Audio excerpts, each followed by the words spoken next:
Hi everyone! This is Zaya version number 2 and I'm on Luckyfish here in La Belle, Florida. This week on Luckyfish, Zaya arrives and she's ready to sail to the Bahamas. But the boat isn't ready. We work around the clock on the list of jobs and face a really tough decision. I'm pretty keen to get the boat back in the water too, but After a few days, hopefully we will start sailing off to Bahamas. I'm so excited to be back.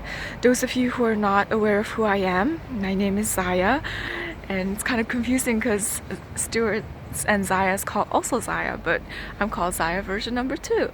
I'm so happy to be back, and let's see what Zaya's doing here. She just woke up, and let's see what Stu is doing. hi everybody at the workstation here. We were happy to have Zaya back on board. It's brought a sparkle back into our day here. We've been here about 6 weeks and Zaya and I have been working pretty long days. It's the first time I've sat at the computer in probably a month. And let's check out what they have done so far on the boat.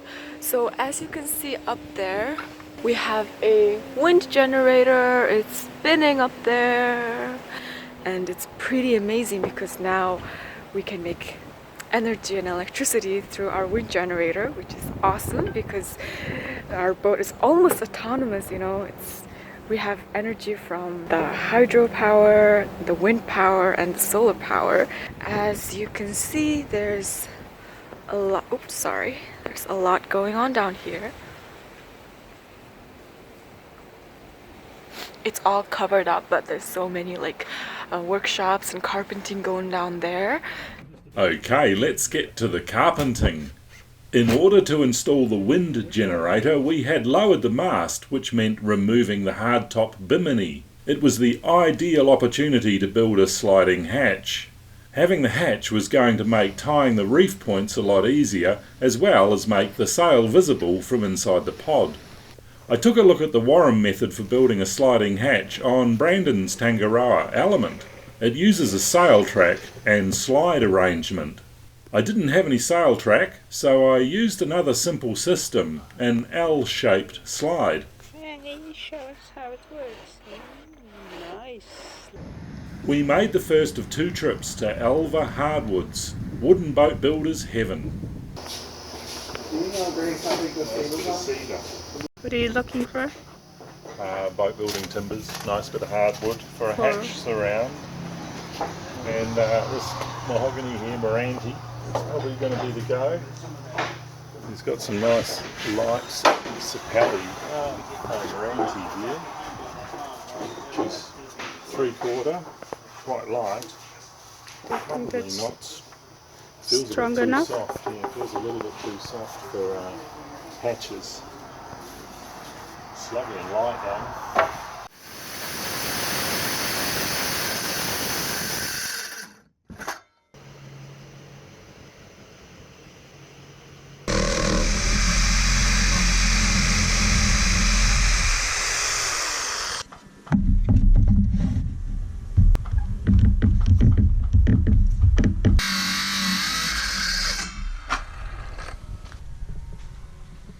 This is the Nida Core that the Bimini top and the decks of the hulls and cabin tops is made of. It's a honeycomb, plastic honeycomb with ply sandwiched either side.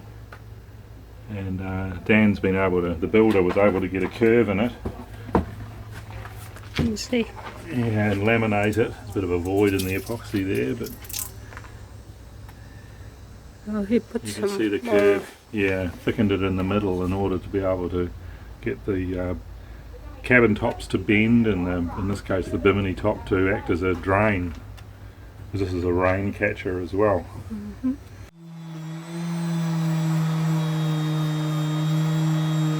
See if it does fit. Looking Slide good. nicely. It's what it's all about. I've been taking the old glue off and sanding all the surfaces. What's that white stuff you used? This is Teflon, PTFE, Teflon. or UHMWE. which is a low friction, medium density plastic, hard wearing, still slips under compression. Anyway, originally got it to shut the gaffs up from squeaking, but now it's being what's left over I'm using for this hatch track. See how this works. It's a kind of a sliding track and a weatherproof strip as well. That sounds good. The back there. Yeah, can you show us how it works?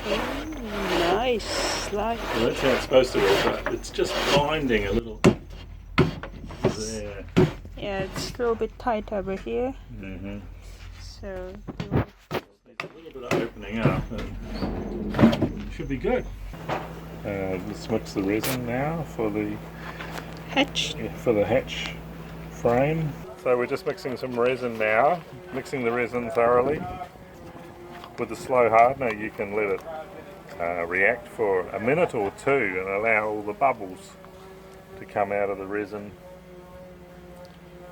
Just keep an eye on the heat. Bubble Yes. is better.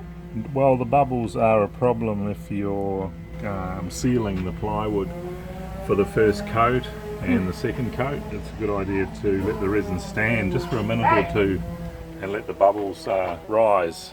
Otherwise, if you start rolling it straight on to plywood or wood, you end up with bubbles as a finish.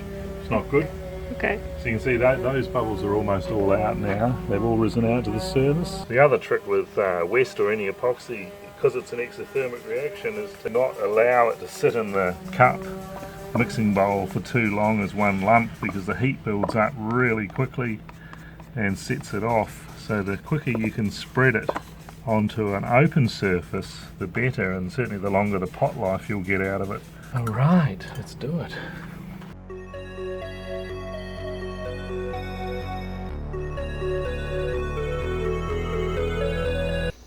So our hatch is almost ready. Getting there.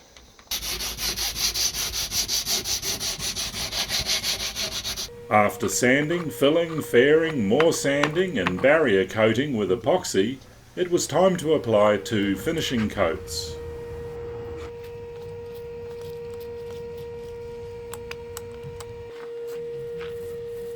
It's gonna come out like a factory window.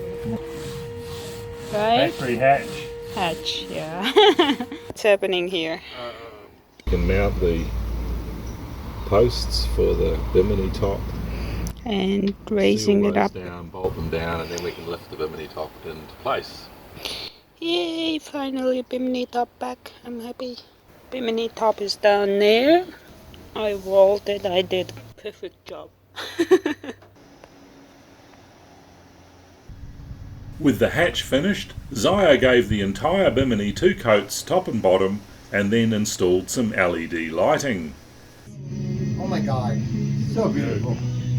Party's on. Yeah, party's on. Bimini's Party's on. Who's up for? Nice job, Zaya. Thank you. Love it all. The pod got a good sand too, and repainting as we had made some modifications to the navigation console.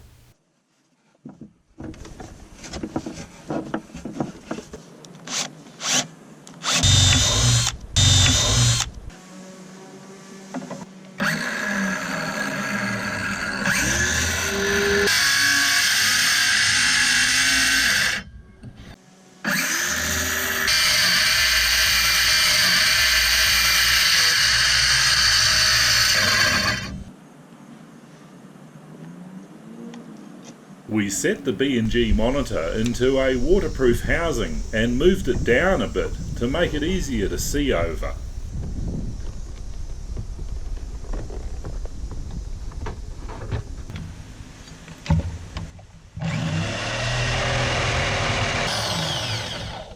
We opened up the engine ignition panel to make servicing the switches easier.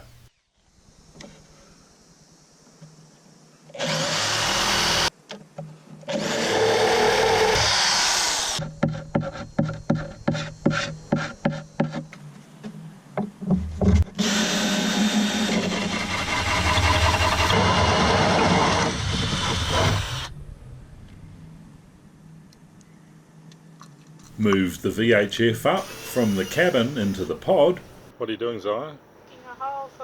VHF Radio.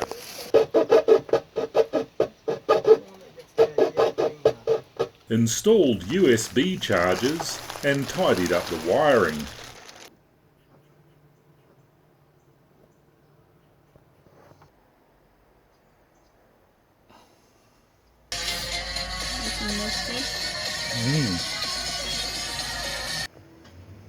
Well, that's looking nice.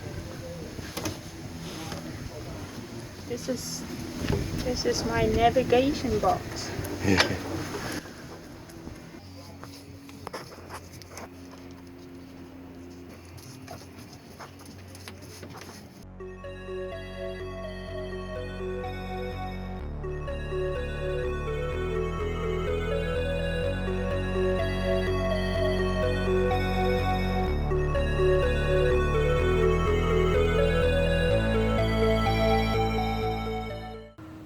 They also did this. Look. We made a box to shield a spare fuel tank from the sun and house the life raft. How's that? No one wanted to talk about the job list. We tried to stay positive about taking Zaya to see the Bahamas, but she only had a limited amount of time. What do you want to say about filleting? What's your experience? Fun. Fun because I like accurate things.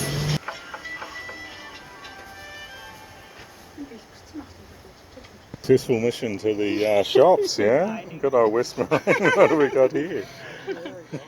Jerry and Zaya found this neat cooler box to store our shower gear I think it's made for the spot. and spare fresh water, or 220 cans of beer, or one Zaya.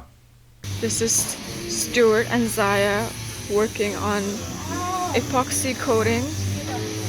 Been reduced to a mere stand. I'm just a stand. The lowest of the unskilled jobs. So we went with a roller She's tipping now, tipping the bubbles out of the second coat of West. to remove the bubbles. As you can see, there are bubbles on this side, and with the beautiful flowing strokes, the bubbles are disappearing like pillows resting on the wood. Stuart language. Something like that. Okay, looking good. Oh, it's shining.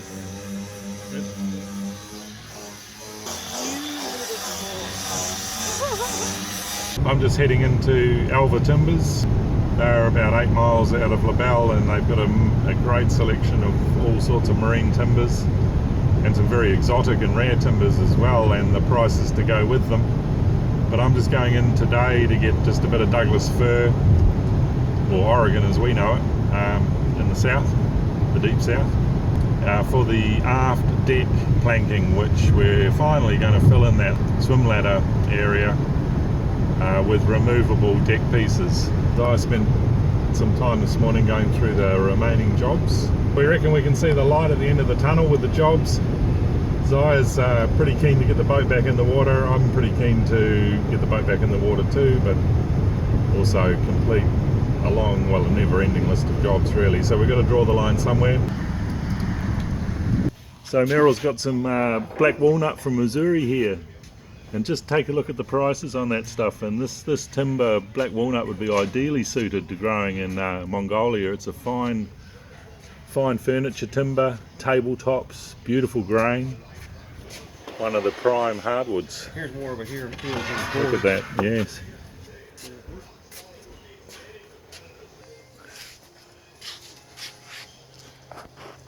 Yeah, right. That's what is that, an 18-inch board? Look at that. Yeah, wouldn't that be something? That's what, polished stairs, or Whatever they wish whatever to do, they a want. big Yeah. door like that, yeah. Yeah, look at that, hey.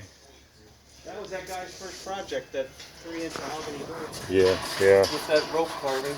This is the longleaf extinct pine that they use for the tall masts on Yeah. ships. Oh, okay. Let's see how fine a grain So that's 200 years old, that pine, yeah? Yes, sir. Well, cut just after the Civil War with an axe, and then lost in the Swanee River until Goodwin Hart Pine Yes, procured it and cut Yes. these 3-inch planks. yes, yes.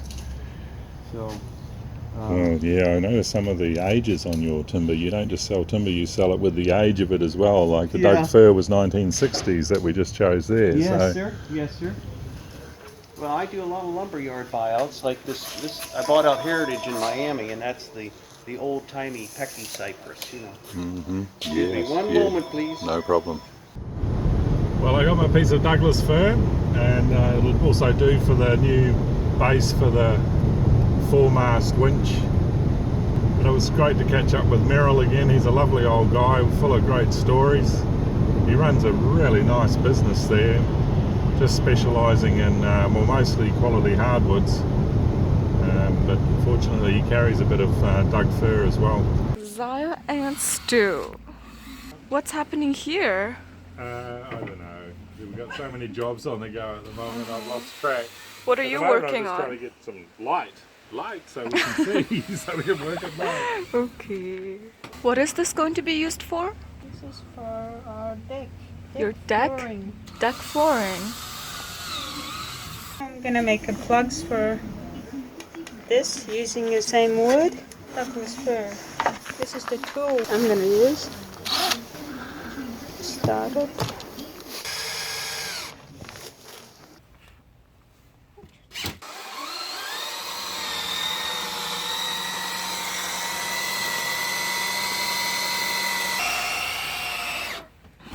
I'm gonna put some screw hole in this holes. We all realised that LaBelle was a rare opportunity. We were unlikely to find ourselves next to another Warren, particularly a neighbour as generous as Brandon was with his tools and advice. He became a brother to us. Plus we had easy access to supplies while in the United States. So this was our dilemma. Go back in the water while niece Zaya still had time to sail with us, or stay on the hard stand. Brandon wandered over from Element to check on quality control. Now look at this. These are the epoxy. We So- just used the resin, we probably should have put some thickener in it.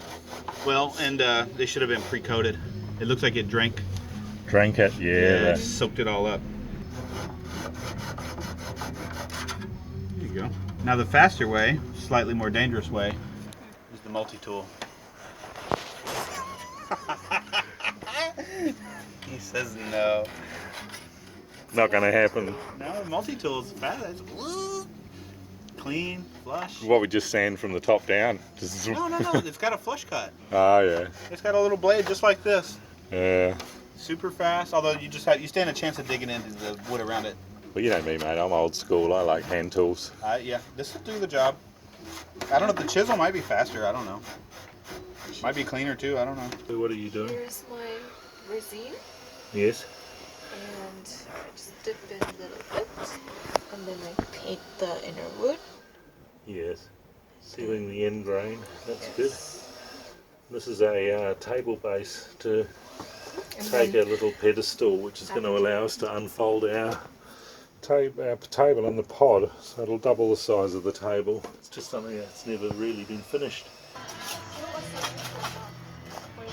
Following the barnacle scrape back at Sarasota, we still had little cement discs all over the hulls. The girls set to work scraping them off. Some of them coming off easy, some not. Copper coat seems to resist abrasion very well, and looks like it will last for years. What are you doing, girls? Sanding the holes. What are you using? What grit? 400 sandpaper. It's coming up nice. You can still see the blemishes from, are these from the barnacles, these spots here? Yes. But once it's all sanded, it comes up really good, nice and smooth, bit of copper showing through.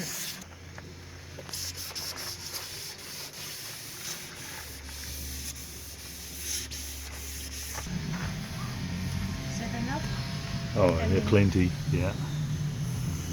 50-50, isn't it? 50 brown, 50 green. 50-50. Yep, well, it's still showing the roller, the orange peel from the roller application when it first went on. Eventually, I guess it'll come out completely smooth because it's quite a thick coating. Like how many years? Who knows? Looks like another few years away yet. And why are you showing us these hands? It was this white gloves first, Oh, and the copper. oh yes. Although the boat looked ready, we still had more to finish and Zaya's time had run out. We felt so bad that we promised her sailing and gave her work instead. You can really see the copper coming out. Yeah, we need to go the other side and see the sunlight on it. Hopefully we can make it up to her one day soon. Well everyone, if you found this video useful, then please give it a like and subscribe. And thank you for watching, and a special thanks to our patrons for helping make these videos possible.